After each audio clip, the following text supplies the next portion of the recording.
That's my secret, cat. I'm always angry.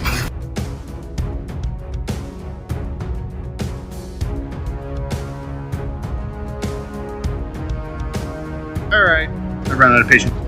On the roost! Hey everyone, Captain, big fan of Spider-Man.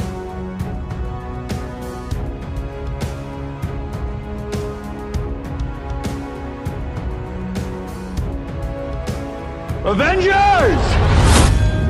Assemble.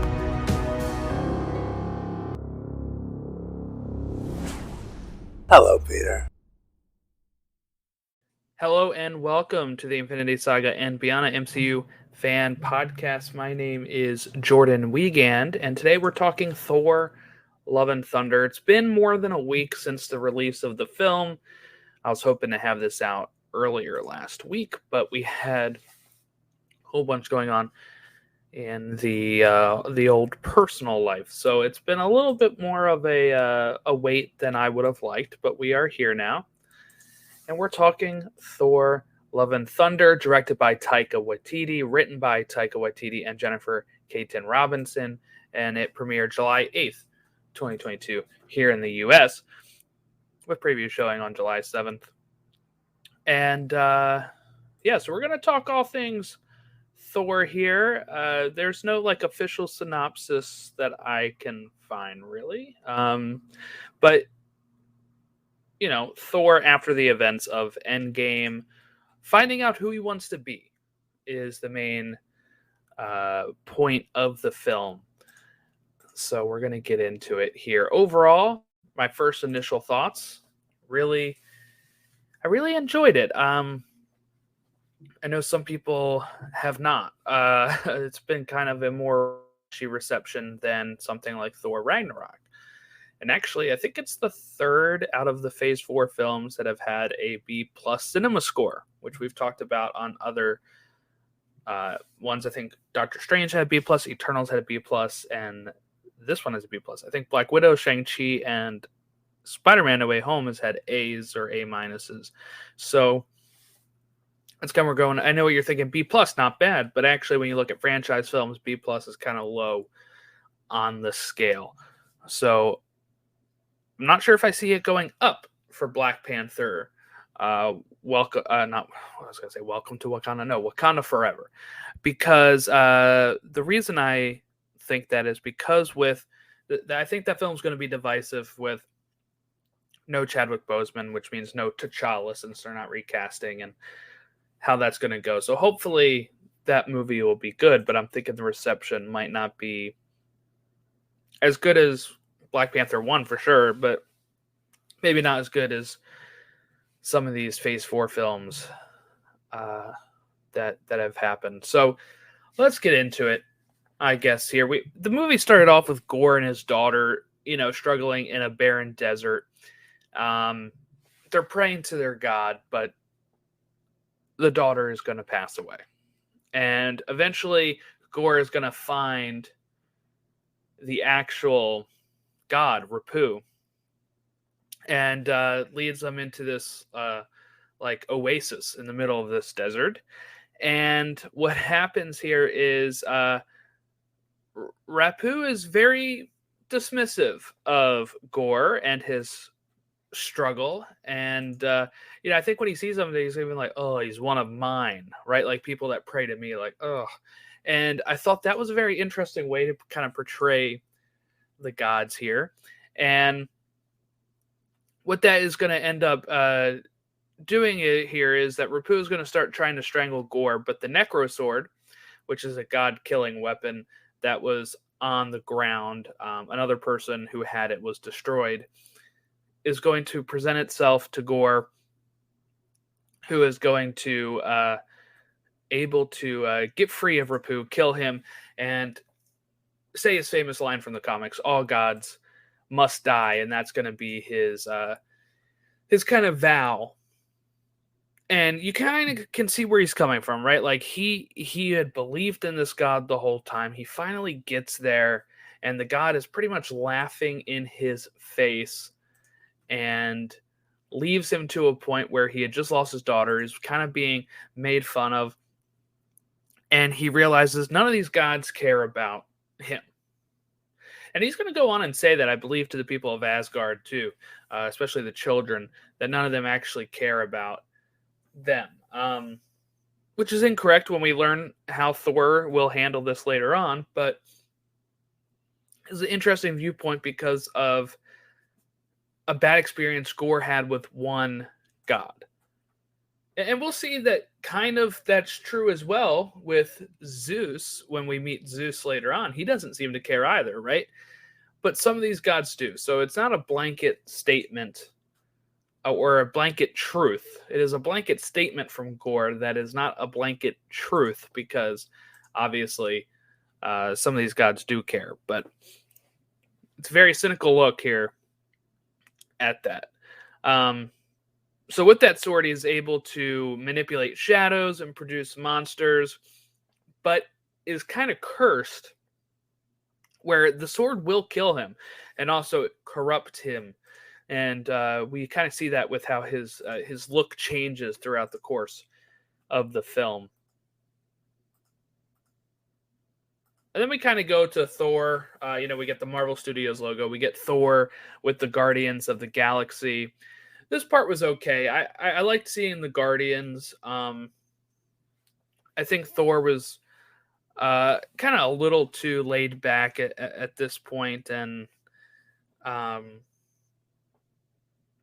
not sure how to describe it. That he was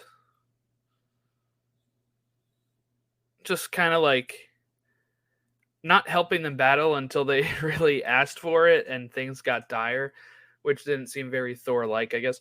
But I thought the Guardians were great. And at this point, we're going to learn that Gore has been that where somebody is killing the gods. And that's going to kind of set Thor off from... Thor and Korg are gonna end up leaving the Guardians, who are gonna go do their own thing, which we'll see probably in the holiday special in Guardians Volume 3.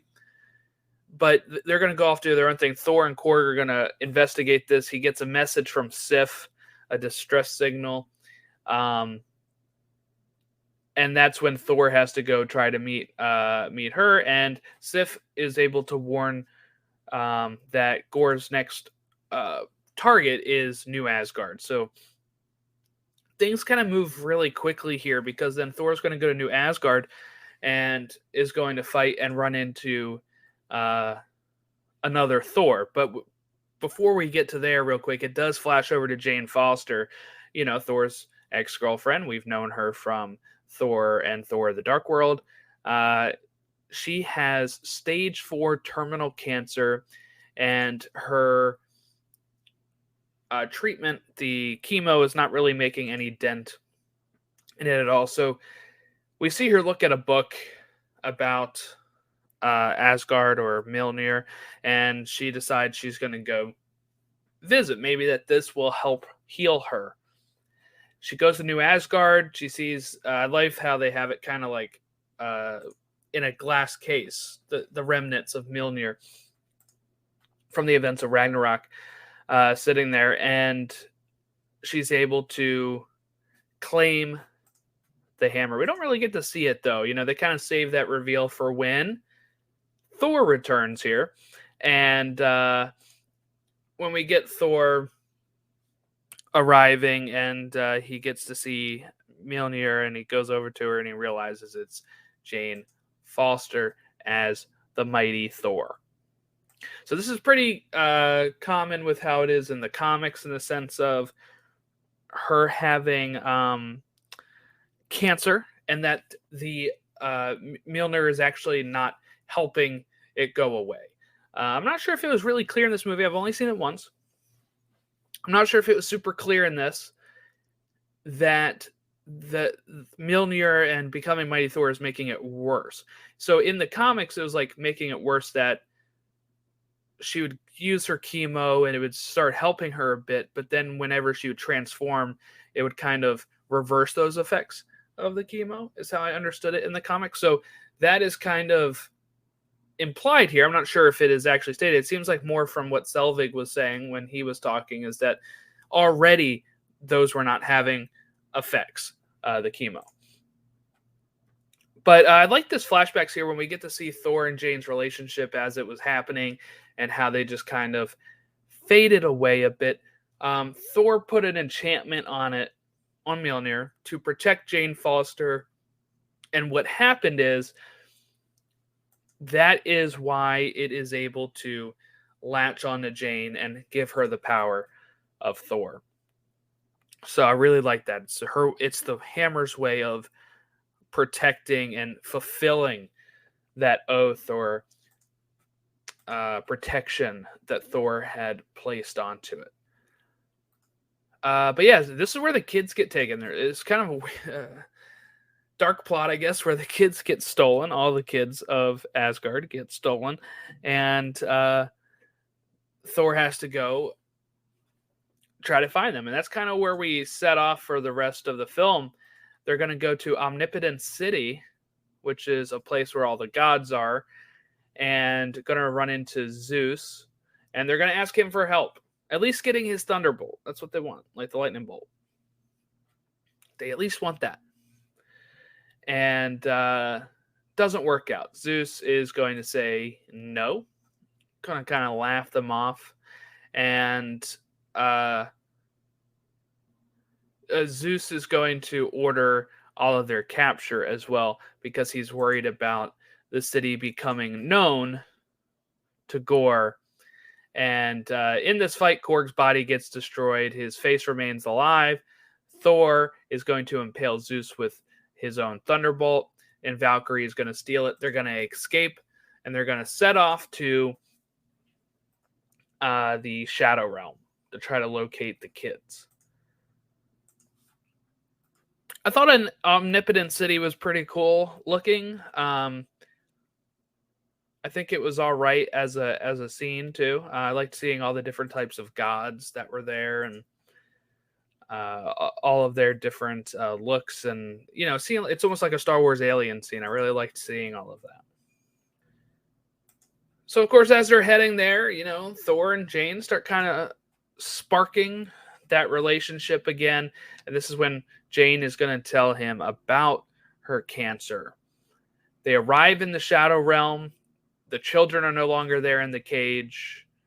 And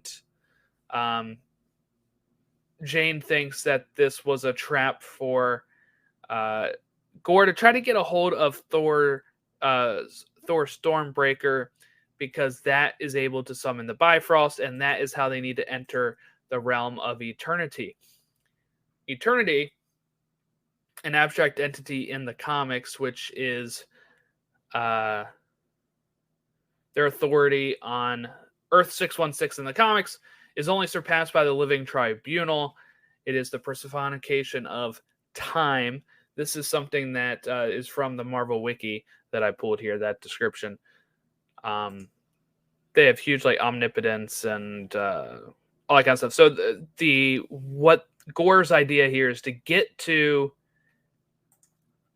Eternity, make the wish, and with that wish, be able to... I think his idea here is to end all gods through there before he dies. But that's going to change later on. But I think that's his original plan. Also, during this, we have this great thing, which I thought was great. A lot of people did not like this. But I really liked the Stormbreaker being jealous of Mjolnir and Thor, kind of this three-way, love triangle of the hammer, the axe, and Thor. I really enjoyed that. I thought it was pretty funny. Some people have said on Twitter, I think it was, that this can make sense because this story is presented as Korg telling it to children. So it could be a little embellished, but I also just think it's funny anyway. I just think it's funny even if it really happened. I mean, I love when they can personify, if I can say the word, objects. I really do enjoy that. I think giving them their own personality is something that makes us attached to these weapons a little bit more. I feel more for Mjolnir and Stormbreaker than I do something like Cap's shield. Cap's shield is a bigger symbol, right? Of this is who is Captain America. But Mjolnir and Stormbreaker having their own personalities, I think makes me more endeared to them. And when you can care for even something like the weapon that somebody is using, I think it makes the story a little bit stronger as well. Especially when not only are they personified, but they also grant special abilities. Not so much Stormbreaker, right? But from what we know, with Mjolnir, you can only lift it if you're worthy. Even if that is not really something that the hammer is choosing and it's some sort of spell choosing it, it seems like a personality trait of, I'm not going to let you lift me unless if I see something within you as a hammer, right? So when you look at the hammer, it stands for more than just a symbol or just being a weapon. It tells you about your own character as well. So I think that is something that really helps with that as well, because Cap's shield doesn't really tell you about yourself, right? We saw John Walker have a Captain America shield in Falcon and the Winter Soldier. He wasn't fit to handle that shield, but he had it. That didn't tell us anything about John Walker. That told us more about the government giving this symbol of something to somebody that wasn't fit or ready for it. With the hammer, that would never happen. So what it did also is when it made the moment in Endgame where Cap picks it up and wields it, it tells us more about Cap, and it tells us about the character of the hammer as well. We now know Cap is worthy. He's been worthy probably this whole time. In Age of Ultron, he almost picks it up. So it helps with the character growth of a character as well. So when we see Jane being able to wield it, we know that she's worthy, but also we now know from the spell that Thor put on it that it's protecting her. It is a personable object of somebody or something that is protecting another person. So that's what I like about that. And I know that's a lot for saying like about jokes with this love triangle, but I think it's one thing that makes these weapons feel more like characters. They are characters. They're characters that will tell us and inform us what we think of these people, these other characters, these other heroes. So sorry to go off on that, but maybe I'm reading too much in it. But I think that's what I really like about those weapons compared to what we see from other weapons in the MCU. You know, we don't get that type of thing from Spider-Man's web swingers, you know, the web shooters, because they're not personified. Not that they have to be. Not every weapon does, but I really like that with what we're seeing when we're talking about gods and we're talking about Thor and Asgard and, like I said, gods and powerful beings, that you can have that little sprinkle of magic that makes these weapons more sentient or, like I said, personified. Okay. So Gore does get a hold of Stormbreaker. He's also going to injure Valkyrie. And they actually all have to retreat back to Earth. Jane is really bad off here. She's not doing great. She's in the hospital at New Asgard. I think this is where they find out that the weapon itself is not helping her as well, maybe making things worse. She doesn't have much time left. So Thor kind of makes her promise, you're going to stay here. I'm going to handle this because when I get back, we're going to have a life together. That is something that he is pledging. He knows now what he has missed from her, and without having her in his life, and that he's ready to take that step. And he wants to be there for her while she's trying to get better, or at least for the rest of her life that she will live.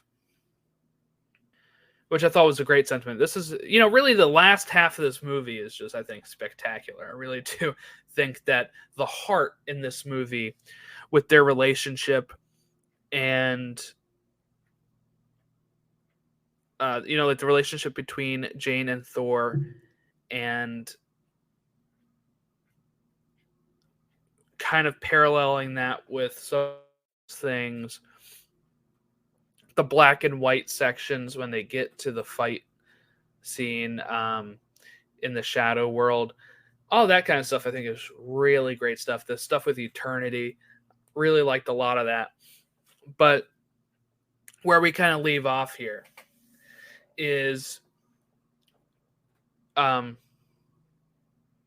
Thor is able to find the children at the altar of eternity, and he uses Zeus Thunderbolt and is going to let them give them kind of like the same thing his dad does with the Thor's hammer. He's like, whatever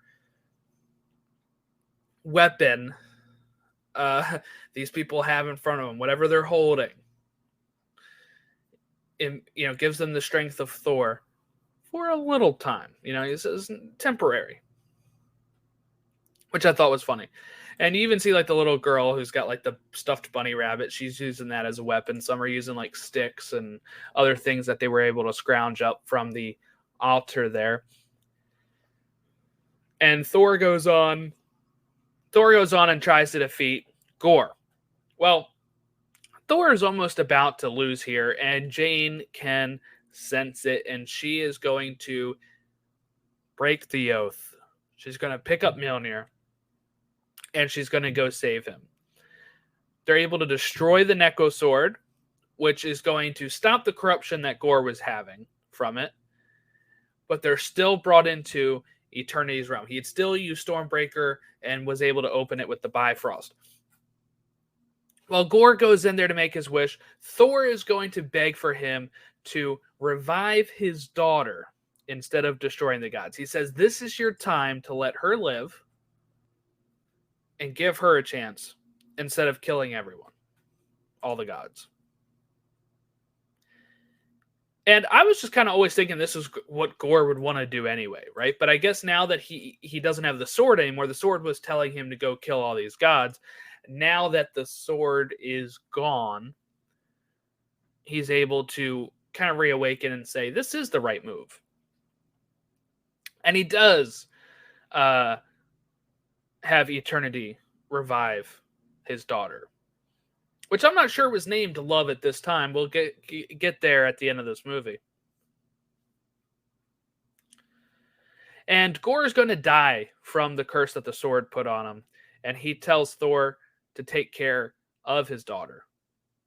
And during this, we also get Jane passing away as well, due to her using Mjolnir another time. Then we kind of flash forward a bit. Korg is fully restored. He starts a family. We have Jane having like a statue in New Asgard. Sif no longer has an arm that she lost when she fought off Gore. And her and Valkyrie are training the children. So maybe we get Sif in a Thor 5 if we get another Thor. Thor adopts Love and starts joining him in his heroic antics. And she wields Mjolnir while... Actually, no. Thor is wielding Mjolnir and Love is wielding Stormbreaker. If that's correct. I don't remember, but the website says that's what it is. It's been a long week. But that's the end of Love and Thunder, and I like the meaning of Love and Thunder now. It's not just love in the sense of Jane and Thor. It's love now, we know, as Korg says. They call them Love and Thunder. So I guess Thor going by Thunder, Love going by Love, and you got them as Love and Thunder together, which I thought was a really nice sentiment, really nice move at the end of the film. And then I had no idea what to expect at the end credit scenes. No idea. Mid-credit scenes, we're back in Omnipotent City. Zeus is actually still alive. and he's going to send his son Hercules to kill Thor. And the thing that stood out to me more than the fact that we're getting Hercules in Marvel, which is a Marvel hero, he's been there for a bit. Usually doesn't look anything like the Hercules that we know. I'm trying to find his first appearance in Marvel Comics. Should have had that already pulled up here. Was 1965, Journey into Mystery, Annual Number 1, created by Stan Lee, Jack Kirby. And yeah, so he is an Olympian, just like he is in most other media. So he is an Avenger at times. So I'm assuming he'll be sent to try to destroy Thor and end up actually being aligned with Thor and the Avengers at some point. I don't know if this is the plot for Thor 5 or if he's going to be in some other film before that. I'm not sure. But what really stood out to me here is not that it was Hercules, but that it was Brett Goldstein as Hercules. It was Roy Kent from Ted Lasso. He's here. He's there. He's every effing where. Roy Kent, Hercules, Brett Goldstein. So I am really pumped for that. Was not anticipating that. That is now the second Ted Lasso actor in the MCU, because at the end of No Way Home, when Tom Hardy's Eddie Brock is at the bar, we have the person who plays Danny Rojas on Ted Lasso, which is getting his name, Cristo Fernandez. Wanted to properly credit him, not just call him Danny Rojas. And so that's the mid-credit scene. So not sure where that's going to lead to. I'm really excited for Hercules in there, but really excited to have Brett Goldstein in the MCU.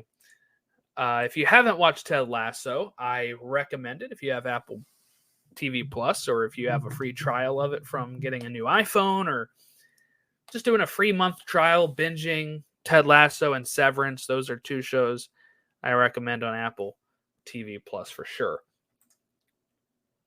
So very excited to see him in the MCU. Where the end credit scene, the post-credit scene, Jane Foster arrived at the gates of Valhalla, where she is welcomed by Heimdall. We didn't really talk about it, but Heimdall's son kind of has the same powers that Heimdall had. His son is named Axel. And he was one of the children kidnapped, and he was able to kind of show Thor where they are with using his power. Saw Heimdall use in Thor: The Dark World, where Thor was able to kind of like talk to Heimdall, see where they are. He used kind of the same ability in this, but it was Axel without fully. I think Axel wasn't fully trained on it yet, so it looks different. Also, a different visual style, Taika Waititi. Another thing I saw people pointing out is a very bad CGI scene. I think it looks fine in the actual film. I don't know. I'm okay with it. But we also had the end credit scene with that. I don't know if that's meaning anything. Some people have said a Jane Foster solo film or something. Look, I like Natalie Portman. I like Jane Foster. She's dead. We can't bring her back. I don't want to bring her back. Just let her go. Just let her go at this point. We don't need to keep bringing people back. There's nothing for them to do with her at this point. I think it would kind of actively hurt this movie and kind of leaving where Jane left off with Thor. I think this is a good ending to show she made it into Valhalla. She has that afterlife. She meets with a familiar face. And whenever Thor does pass away, they can meet again in the afterlife. That's how I'm reading it, and that's how I want it to stay.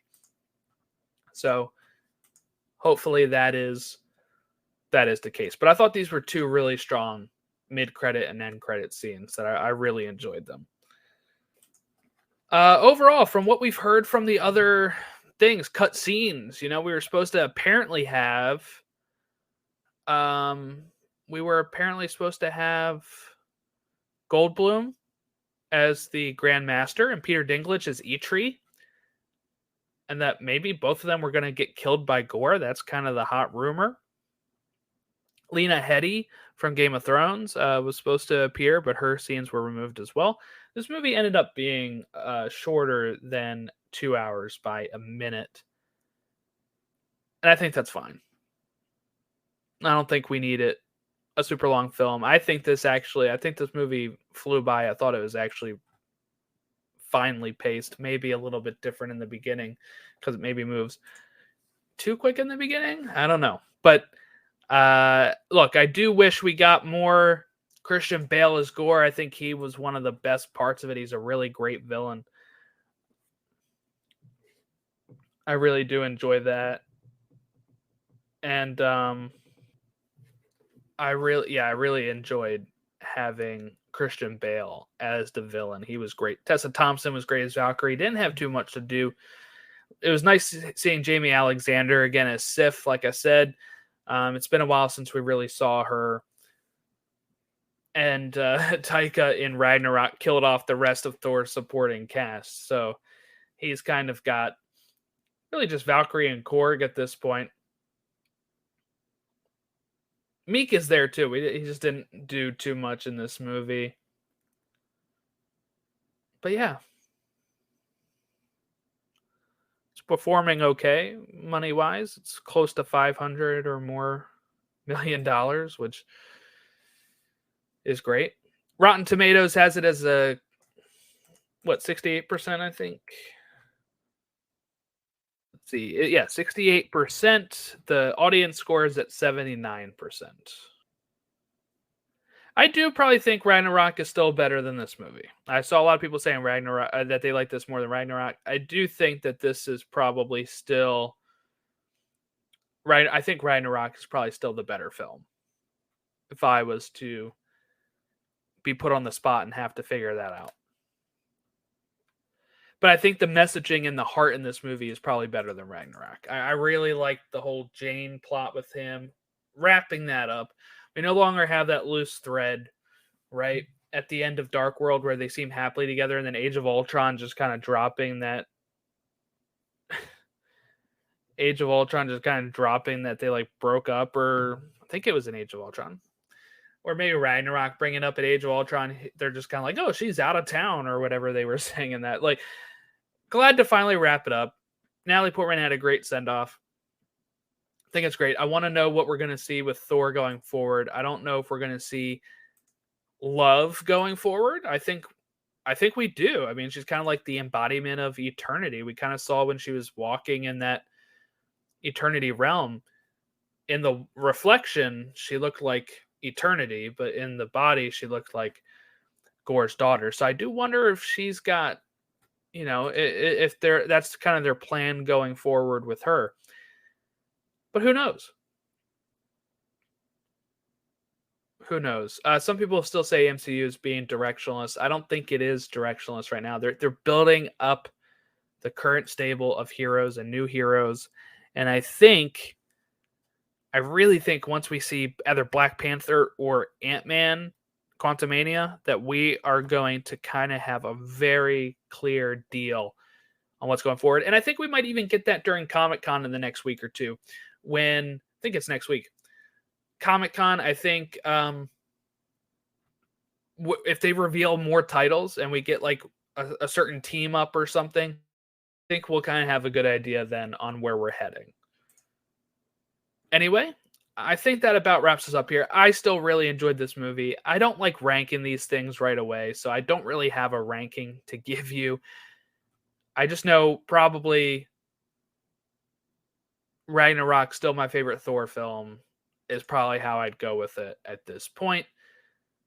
Let us know your thoughts. Email us, marvelplusrecaps@gmail.com, or tweet us at TOInfinitySaga, facebook.com/InfinitySaga Beyond. Well, coming up this week as well, I have the recap of Miss Marvel episode 6 that I will be recording probably later today. So I will be doing that. Lots of good stuff to talk about in that finale. A finale I thought was really great. If you haven't watched Miss Marvel yet, get on it. And we will see you next time.